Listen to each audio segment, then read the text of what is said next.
Welcome to week 6. This week is all about gaining you clarity, giving you clear focus, and giving you the insight that you now have. Okay, so there are a lot of exercises to do this week. So to jump into it, I do want you really quickly to grab another piece of paper and put pen to page all of the fears that you have. Literally write every single one of them out. What are the worst case scenarios that could possibly happen around you trying to accomplish your performance goal? Every single one. I don't care how, it doesn't matter what anybody else thinks. If you think, oh man, that's irrational, or that, it's not logical, write it down. You thought of it. Write it down. Okay? Put every single fear on there, and then I want you to put, and then we're going to divide it into categories.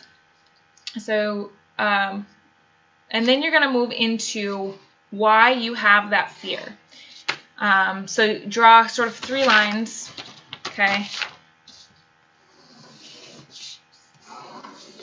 So it looks like that. First one, write all your fears, okay? Second column right here, I want you to write up why you have that fear. Okay, and this one takes a little bit more work, but the reason you have that fear is because of some negative emotion that you're holding on to. And I know there's a list of values and emotions in the week, so that could be you're holding on to that fear because it makes you feel shame. You're holding on to that fear because it makes you feel angry. You're holding on to that fear because it makes you feel resentment, or it makes you feel weak, or it makes you feel lazy, or it makes you feel, let's see, what's another one? You're holding on to your fear because it makes you feel resentful.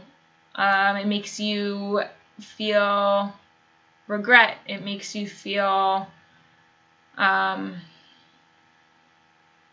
Now, there are going to be flip-flops where you're holding on to a fear and it's compensating you, and it's on the other side of your ego, so it's reflected past your self-image, where it gives you a positive, and you're like, I'm afraid, and so then you feel a positive, like, I'm holding on to that fear so that I can feel pride, or so I can feel good eventually. Notice that those are flipped false positives, okay? So if you think that holding on to a fear gives you a positive, I need you to dig deeper and to realize that the reason that you feel positive is because there's a negative on the other side of it that's much, much deeper than you actually realize. And your conscience is really only showing you the positive because you need to do the work to dig into the deeper aspect of what that fear does for you. Okay. And then on the third column over there on the left-hand side over here, I want you to write, let's see.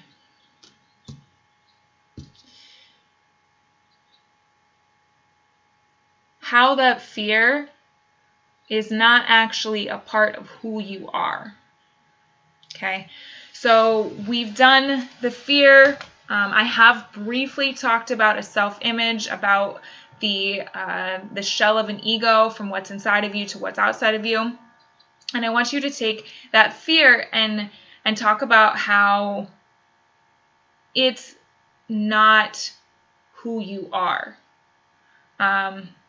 Because fear is an energy, it's an emotion, and it comes through and it moves through, but you have made it a part of your identity, which is why it's still hanging around, which is why it's still in your life.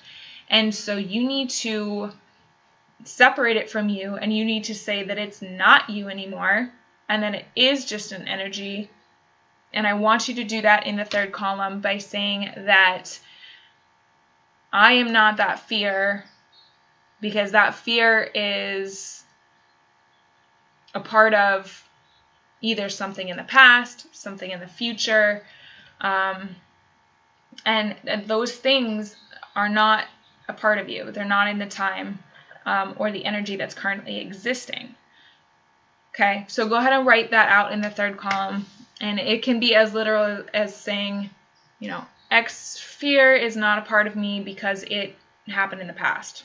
X fear is not a part of me because it happened in the future, or you know, I hope it doesn't happen in the future. You know, but be wild and crazy. X fear is not a part of me because it's based off of the condition of 2 other people or something. Okay, write it out. Awesome. Go ahead, enjoy the work this week. There is a lot of it. Have fun working with your partners and really getting stronger in who you are, and you're starting to gain some clarity and some insight into what is it that's going to allow you to really take the steps towards accomplishing your goal and making the moves that really, really count and are actually progressive. Cool. So have a good week.